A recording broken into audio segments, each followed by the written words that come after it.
Hello, everybody, and welcome to today's session. And I'm delighted to be joined by Lee, who is going to share some of his story with you and also some things that have helped him in the past to get to where he is now, and some very exciting news about what he's doing in the future. So, Lee, thank you so much for joining us. I'm really grateful that you're here. If you could just introduce yourself to our listeners and then tell us a bit about your story. Hi, good morning, Nick here. Thank you so much for inviting me onto the show. It's been an absolute privilege. Hi, guys. My name's Lee Jobber, 46, living in Leicester. A bit about me. Right. So where do I start? So all my life, I've kind of felt like I didn't really fit in. I was big as a kid. I was an only child. I was from my mum brought me up on her own.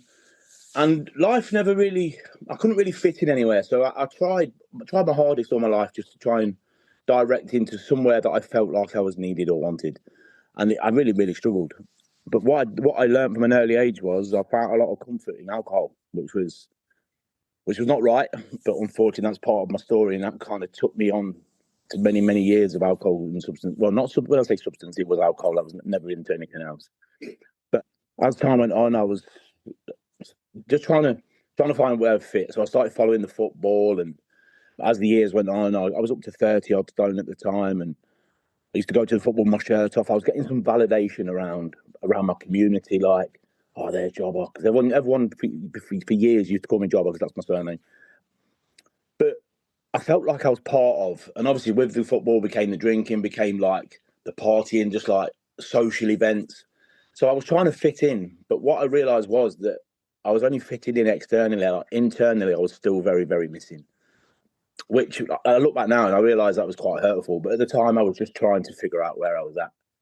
So as years went on, I got quite a big name around the city and within football as a community. Started doing a few TV documentaries and adverts and that kind of stuff. And again, all it was external validation for something that I was internally missing. And at the time, I thought it was great and I was getting loved by all these people, but again, there was no love internally, and I didn't know where I was, Nikki. If I'm totally honest, I was totally lost. So I had a few health complications, as you do at 30 odd stone, but I was still playing badminton, and I was just like, I must be okay. I can still do my shoelaces up. I must be okay. But that wasn't the reality. Like my health was deteriorating. So back in 2021, ended up having gastric surgery. And so I went from 36 stone, and within the space of about 18 months, I'd gone down to 12 stone. So I'd gone from being really poorly big to really poorly thin. So where was I most happy? I still wasn't happy. I didn't like where I was. Didn't like where I'd become. And my head was just still going wonky. Like, took the mirrors out of my house. Didn't recognise who I'd become. The only mirror I'd ever look in was the one in the off-licence window, just to see if I still looked okay enough to get away with it. Which is absolutely insane. But so that was that. And then the lying started coming on with the drinking. I was in a relationship. I took on 6 children. There was also 9 grandchildren involved. And I'm still searching for external love. Like, I'm still crippled inside. I have nothing. I can't love myself. How can I go and love all these other people? And it just got difficult. It got really, really, really tough. The drinking got worse. My head was going absolutely wonky. I didn't like who I'd become. I found myself refereeing myself, Nikki. So I was Lee Jobber in the middle. I was Jobber on the right, the big guy. I was Lee on the left, the skinnier guy. And I'm trying to referee I'm trying to referee me between me. I mean, that whether that makes sense to anybody, I don't know, but that was the reality. I could actually see myself in a referee's outfit and arguing, telling each other, he hates you, look where you've become. Well, he ain't too keen on you because look where you was. And I just, this is not rational thinking. So finances took a bit of a dip. Like, didn't really know where I was going. And all my life I've worked in education. And what happened was, once I'd lost the weight, well, all my life I've always wanted to work in the funeral industry. Why, I don't know. But what I noticed from an early age is whenever I attended, whether it was a family funeral or a friend's funeral, I always looked at it from a working point of view, not from a grieving point of view. I was always interested in what the pallbearers were doing or what the funeral director was doing. So it's something that kind of really resonated. And I thought, you know what, I really fancy this. So once I went to a wedding when I'd lost the weight, I'd put a little bit of weight back on. I was probably at about 14 stone maybe. And I put a suit on and I thought, for the first time in ages, I actually feel like I look okay. So what I'd done, I went and got a job in the funeral industry. And it was the best job I've ever had, 9 to 5.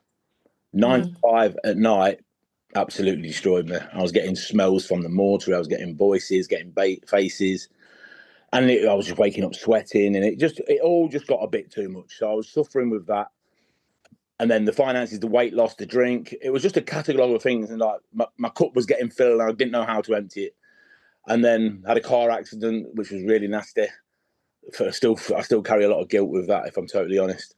And in the end, I just got to the point, like, I just started turning people against me on purpose, because I kept thinking, I'm near to the breaking point. I just need to justify that it's okay for me to try and take my own life, because if I can get my own mum to hate me, if I can get my partner to hate me, then it just makes it okay for me, because then I can just check out and no one will really care anyway. I'm not that important. The truth of that now, Nick, is I know that's not true. Do you know what I mean? I know I'm really loved by my family. I'm really loved by my friends. I've got a massive network around me now. But I couldn't see that. Again, it was just that external stuff trying to just fill internal voids.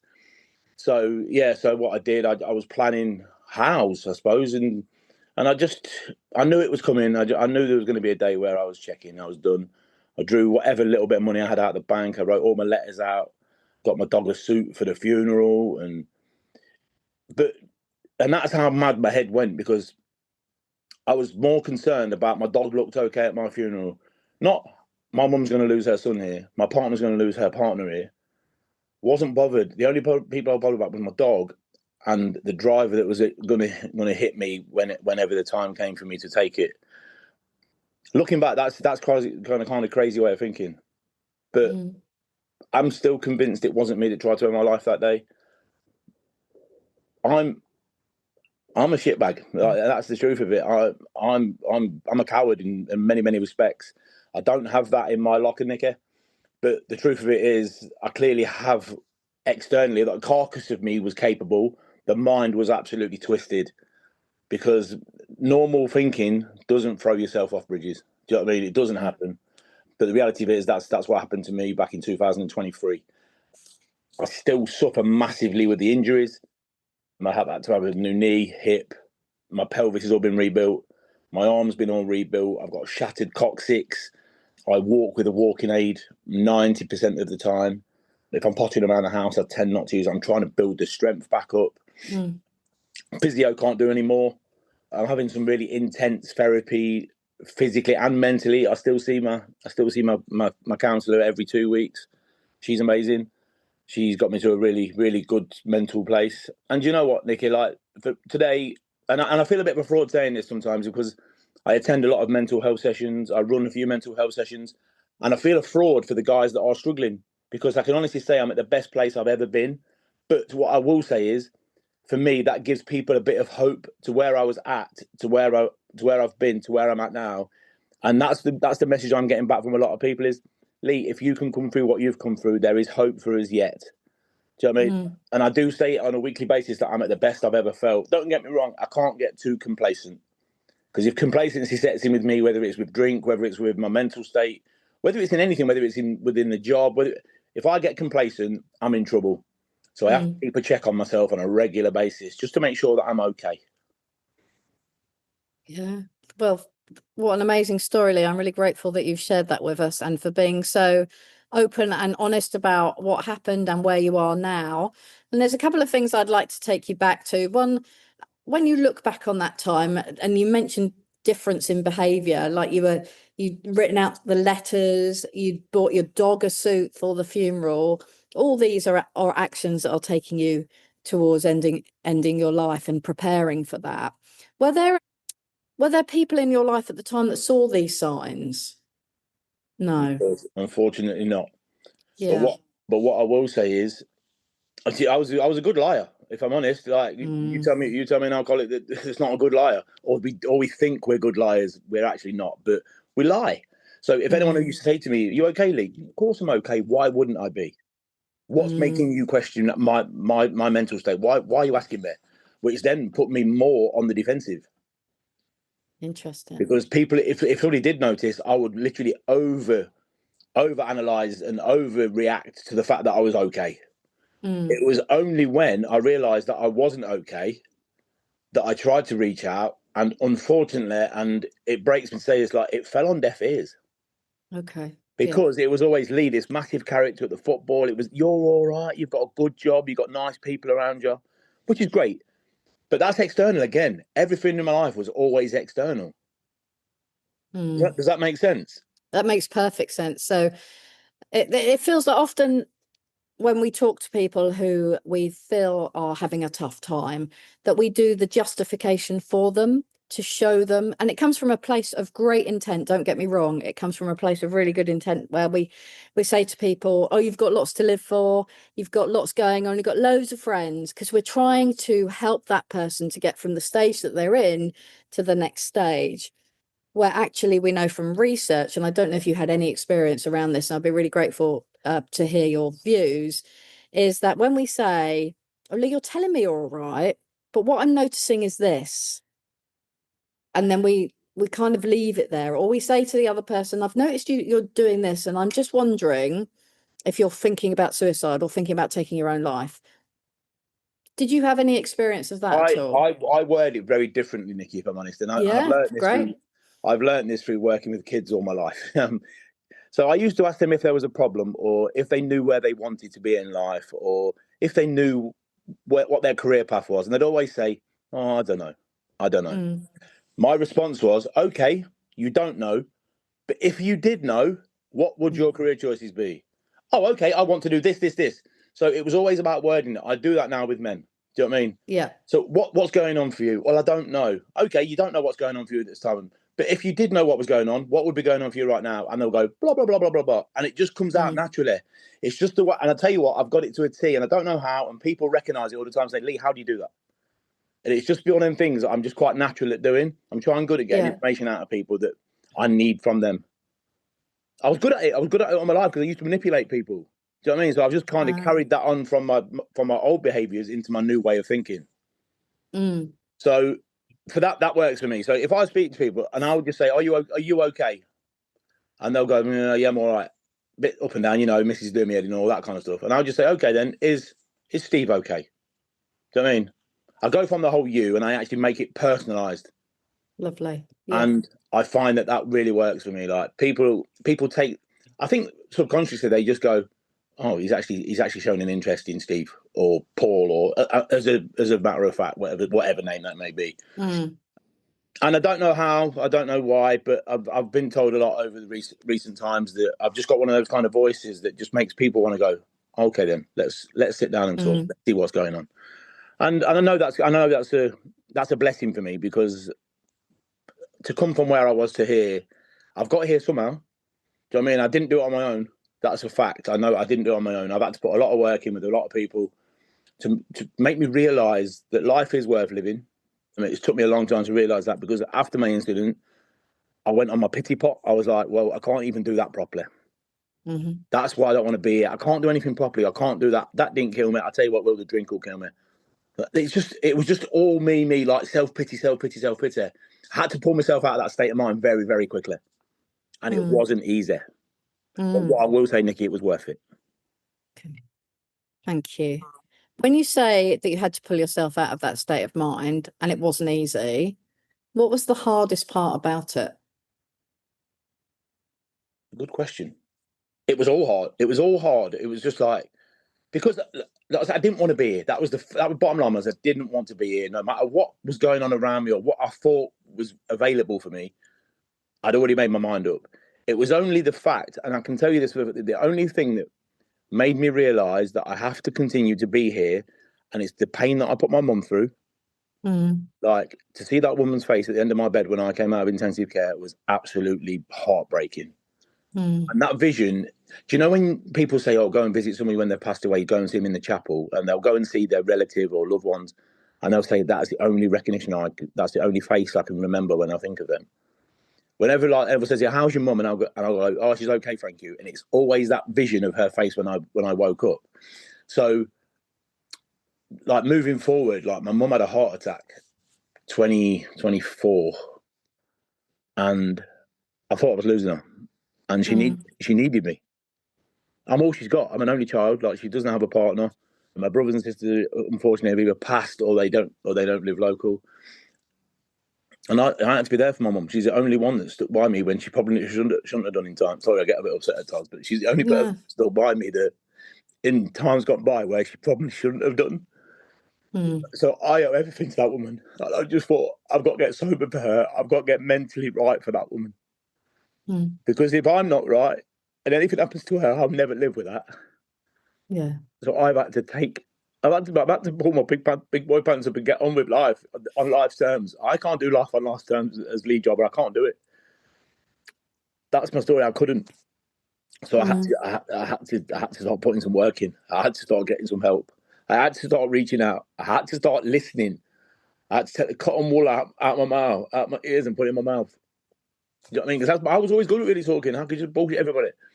I had to listen, and I had to sit down with another man and say, "Look, I'm struggling." And you know what? It got received really well. And you know what they said to me, Nicky? Lee, we know. But I was non-approachable because I would lie.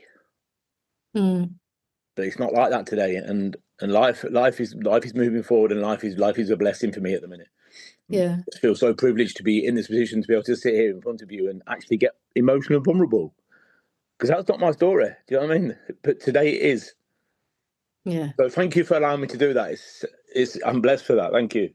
No, it's my pleasure and privilege, Lee, and I can see how important your mum is to you. You know, causing you those emotions that come out, and we're going to talk about your future and hold on to that. When you spoke to another, and you mentioned it very clearly, I had to speak to another man. It was very specific, and when I said I'm not okay, he said I know, and I just want to hold that because I just want to go back to something that you said. You gave us 3 tips when we were talking about what works for you around when you're talking to people that are in that dark place. And the first one was your tone of voice. You've been told that you've got a really good tone and that people can relate to you and that you're relatable and likable. And so tone, in the world of communication, is super important. So for all of those of you that are listening, when you're talking to people that are vulnerable, and especially your loved ones, think about how you're having that conversation and the tone that you're using with them. Names. You mentioned, sometimes I say, are you okay? And they'll tell me about, yeah, I'm having a few problems with the missus, life's a bit hectic, whatever. And then you'll say, yeah, but is Steve okay? Names are so powerful. They're our identity. And when we hone in on the specific name, it personalizes everything. And so it creates that extra bond and allows that safe space where someone goes, yeah, you're recognizing me as a human being. We've got some connection here. So I feel that I can open up to you, which is great. And then the other one that you said was, and this is a great coaching question. I do coaching in part of my life as well. It's a great coaching question of, what do you want to do? I don't know. Well, if you did know, what would you want to do? And because it allows the brain to go, oh, okay, well, if I did know, it would be this.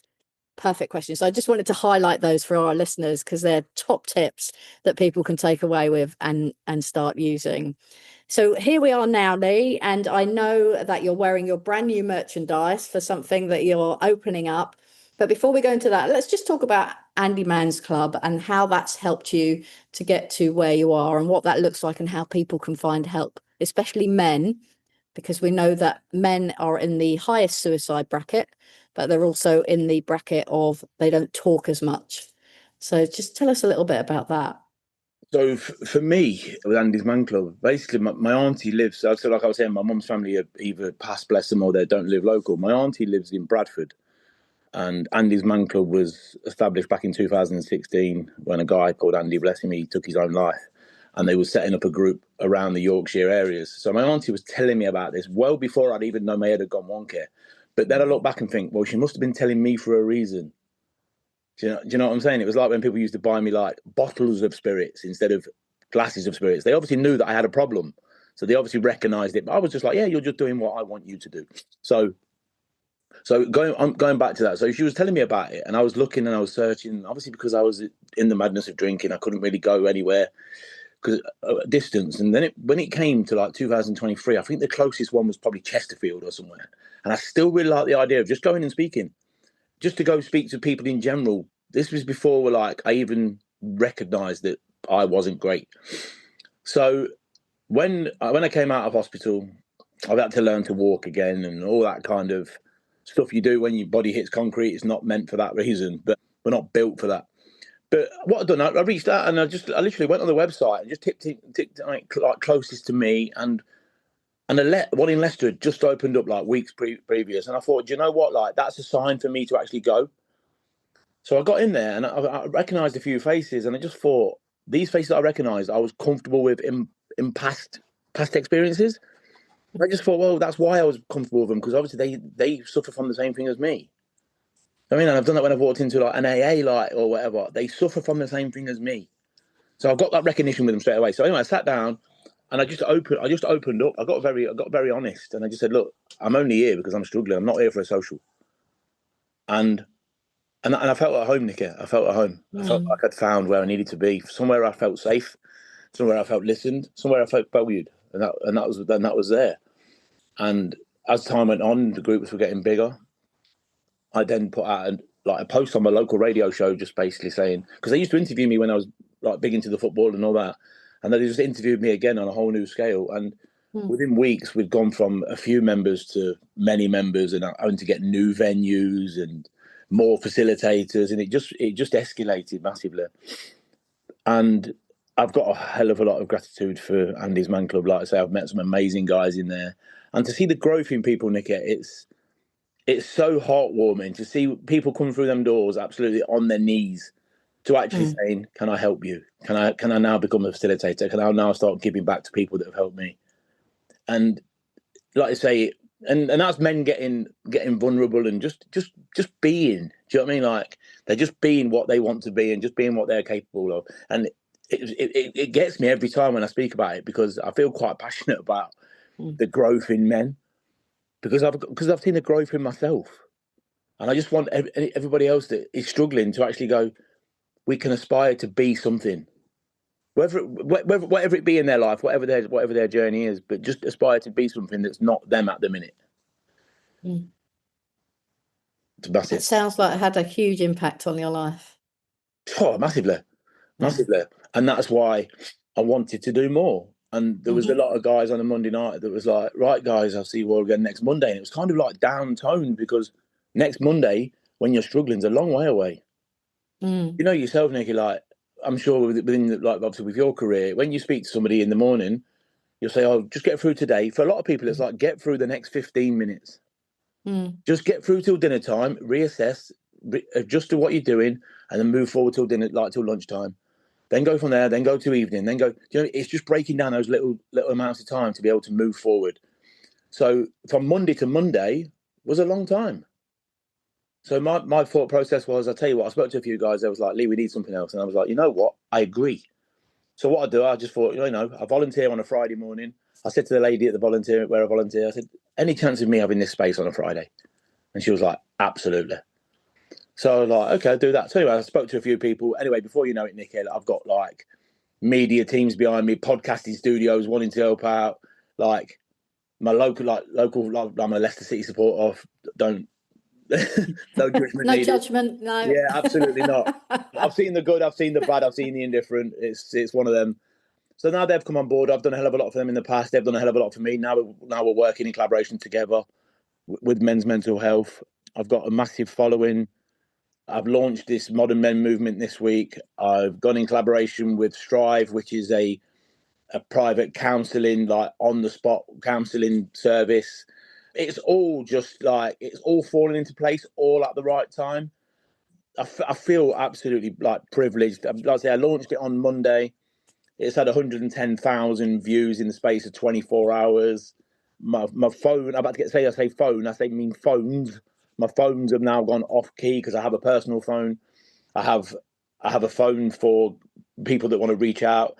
I have a phone for those people that need a bit more support. And it's all stored with just resources pinging across as to what I need. And you know what? I'm in a position now where I can give back. I can give back from a place of love. I've got that internal love. The love for Lee is now here. It took a hell of a long time, but I wouldn't change it for the world. Like I say, it's a shame I've had to go through what I've gone through to get to where I am, but I'm so blessed that I'm in the position that I'm in at the minute. Amazing. So your new project, how can people find out about it? How can they find out about more about you? Where can they find you? So if people go on to www.modernmenmovement.com, that is my website. There's a lot on there about me. There's a lot of links on there that will take you to relevant places, whether you want some meditation, whether you need to fill in some wellness assessments to see where your mental state's at, see if you need like professional support, because I don't have professional support. I only have peer support and like life experience. That's all I have to say. That's all I have. It's quite powerful, but yeah, like social media, I'm on every platform apart from X, and that's Modern Men Movement. Yeah, I'm just so looking forward to the future, and it seems that a lot of people around me and within my community and within my hometown, the support I'm getting is absolutely like heartwarming. Like, it's very overwhelming. I just wish, like I say, didn't have to go through what I went through to get to where I am. But what I will say is, Nikki, is for everybody listening, there is a light at the end of the tunnel. It does get easier, but it won't get easy if you don't tell somebody how you're feeling. Do you know what I mean? If you internalize it and you keep everything to yourself, it will destroy you. And that's speaking from experience. That's my story. It destroyed me. So find a safe space, find a person that you can put trust in, or people that you feel comfortable around, and leave your ego at the door. Leave your pride outside. You know what I mean? And just literally just get in there and get open and honest. By sharing what's going on for you will make you feel so much better so quickly. And that I can speak that from my own experience, and I can speak that from the guys that I'm in contact with. We all say the same. So that if that's one thing I can pass across is please open this and open these and just take on the information and get rid of the information, because it works full circle for me. It works full circle for a lot of people. So I'm blessed, and I'm to be like I say to be on here today. Like, it's overwhelming. Like, from where you were at in your career, Nicky, I've done a lot of not a lot of research on you, but I've looked into you a lot, and I'm so proud of what you're doing. Thank you. It's massive. Like, what you're doing is inspirational, and what you've done is inspirational, and all you're doing is just continuing to do that. And I thank you personally for that. Oh, thank you, Lee. That makes me feel very emotional, because I feel honoured and privileged to be where I am. And just as we move into wrapping up, if there's people listening to this podcast today who have got loved ones, especially men, in their lives, and they're noticing a change in them, or they want to help them, what would you suggest that they do? Like your auntie kept mentioning Fanny's Man's Club to you. You know, I done it yesterday as well. Like, I took my dog to the groomers yesterday, and the lady just opened her heart up and said, "Look, my boyfriend's struggling." Like, what I did, I got a couple of leaflets and just left them on the table in the house.